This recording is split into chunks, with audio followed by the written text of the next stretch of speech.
Hey guys animated movies का दौर वापस आ चुका है और इस बार होम वाले फिल्म्स ने हमारी माइथोलॉजी से रिलेटेड एक बहुत ही ब्यूटीफुल फिल्म बनाई है और उसका नाम है Mahavatar Narsimha. So let's talk about how the movie was. ये फिल्म सतयुग के उस अध्याय का वर्णन करती है जिसमें दो सबसे बड़े तपस्वी जन्मे। एक तपस्वी अपने बल से तीनों लोगों को जीतना चाहता था और दूसरे ने तो भक्ति की नई परिभाषा ही लिख डाली।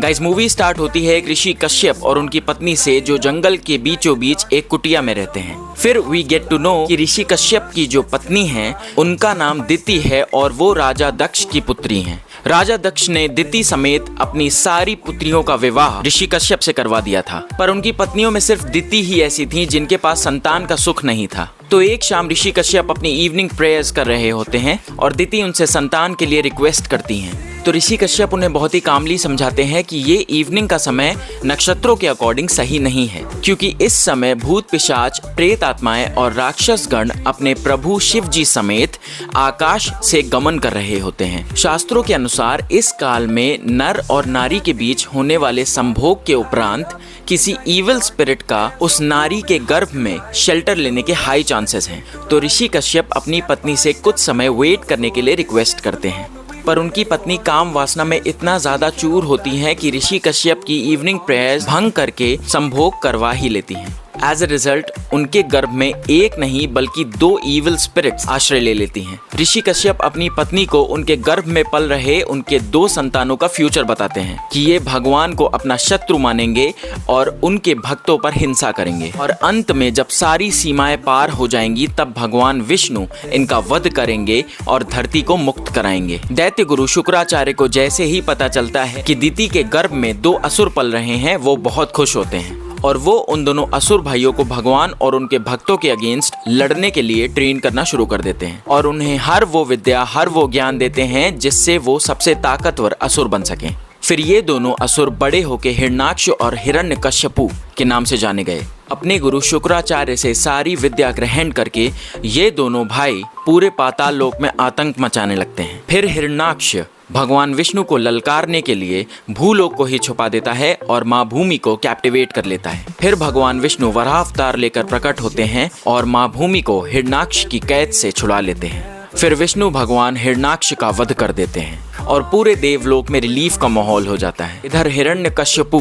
अपने भाई की मौत से बहुत ज्यादा क्रोधित हो जाता है और अपनी असुर सेना के साथ पाताल लोक में इनोसेंट लोगों को मार के बहुत खून बहाने लगता है। ऋषि मुनियों की जान ले लेता है, हर विष्णु भक्त के ऊपर अत्याचार करता है। इधर स्वर्ग के राजा इंद्रदेव की चिंता कुछ और ही है कि अगर हिरण्यकश्यपु ऐसा है तो उसकी संतान जो उसकी पत्नी के गर्भ में पल रही है वो कैसी होगी। तो इंद्रदेव हिरण्यकश्यपु की पत्नी को किडनैप कर लेते हैं। फिर नारद जी बीच में आके इंद्रदेव को रोक लेते हैं और हिरण्यकश्यपु की पत्नी को देवलोक ले जाते हैं। वहाँ ऋषि मुनियों के बीच में रह के, उस एनवायरनमेंट में रह के हिरण्यकश्यपु की पत्नी भगवान विष्णु का जाप करती है। यहाँ की हवा में भक्ति है, यहाँ हर जुबान पे सिर्फ एक ही जाप है, ओम नमो भगवते वासुदेवाय। वो भी भगवान की भक्ति में लीन हो जाती है और उसके गर्भ में पल रहा उसका पुत्र ये सब सुन रहा होता है। इधर हिरण्यकश्यपु ब्रह्मांड का सबसे ताकतवर असुर बनने के लिए ब्रह्मदेव की उपासना करता है। उसकी तपस्या इतनी स्ट्रांग होती है कि धूप, बरसात, ठंड या चाहे प्रलय भी आ जाए उसकी तपस्या भंग नहीं कर सकते। ब्रह्मा जी उसकी तपस्या से प्रसन्न होकर उसके सामने प्रकट होते हैं और उसे मनचाहा वरदान मांगने के लिए कहते हैं। फिर वो एक ऐसा वरदान मांगता है जिससे समस्त देवलोक भयभीत हो जाता है। वरदान में वो मांगता है कि मैं आपकी रचना से जन्मे किसी प्राणी से न मरूं, चाहे वो देवता हो या मनुष्य या फिर कोई जानवर।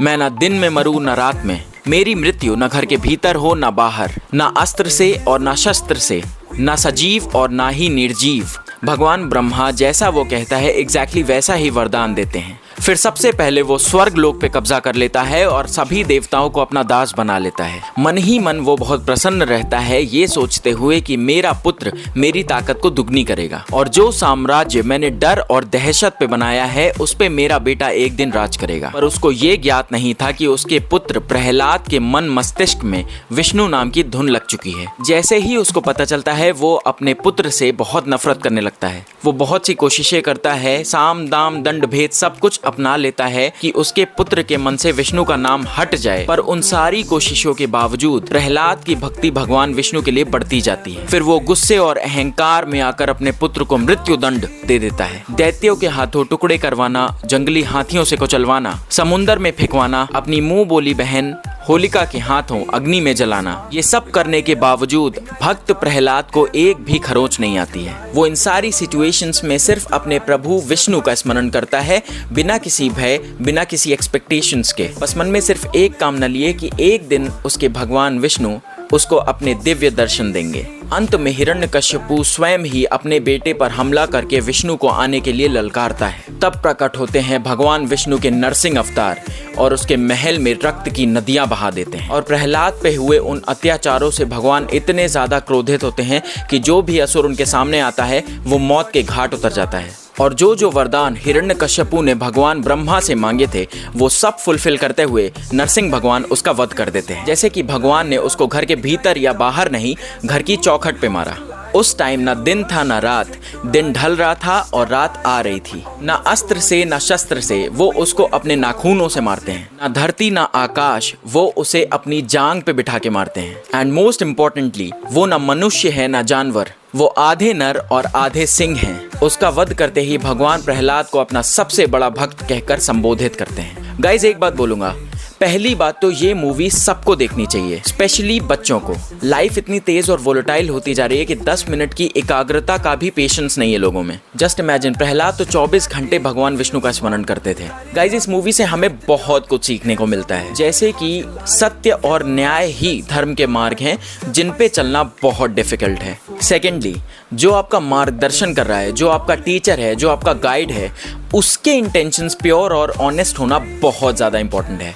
Only then you will be able to choose the right path for you। जैसे कि दैत्य गुरु शुक्राचार्य ये जानते हुए भी कि ये दोनों असुर भाई भगवान के आगे कभी नहीं टिक सकते, फिर भी उन्होंने उन दोनों बालकों को सही राह दिखाने की बजाय भगवान के प्रति उन दोनों के मन में नफरत भर दी। और दूसरी तरफ भक्त प्रहलाद असुर कुल में जन्म लेने के बावजूद ये जानते थे कि भगवान का स्मरण ही हमारी आने वाली पीढ़ियों का उद्धार करेगा। किसी चीज की भक्ति अगर आपने पूरे मन से की हो तो वो कभी विफल नहीं जाती। ये जरूरी नहीं है कि आप 24 घंटे भक्ति में ही लगे रहें। आप दिन में 2 मिनट भी अगर एकाग्रता से भक्ति करते हैं तो वो जरूर सफल होती है और भगवान तक जरूर पहुंचती है। दो it's an animated movie but still उस बच्चे पर हो रही यातनाएं देखकर आपको इमोशनल जरूर फील होगा। और जब नरसिंह भगवान आखिरी में प्रकट होते हैं, भाई प्योर गूज बम्स। तो it's a full green from my and. It's an amazing movie, सबको देखनी चाहिए। बहुत ही ब्यूटीफुली ये फिल्म बनाई गई है। वैसे भी होम वाले फिल्म्स खराब कंटेंट बनाते ही नहीं है और एनिमेशन भी काफी अच्छा है। और मूवी के एंड में कई सारी ऐसी लोकेशंस, कई सारी ऐसी साइट्स दिखाई जाएंगी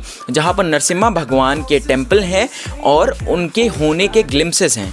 अपार्ट फ्रॉम दैट, जहां पर एक्चुअल में होलिका दहन हुआ था वो जगह भी शो की जाती है। Let me know in the comment section आपको महाअवतार नरसिम्हा कैसी लगी। So that's all for the review on the movie Mahavatar Narsimha. I hope आप सबको वीडियो अच्छा लगा होगा। Then please like, share and subscribe and do not forget to hit the bell icon so मेरे आने वाले वीडियोस के नोटिफिकेशंस आपको पहले से मिल जाएंगे। Till then stay safe, bye bye.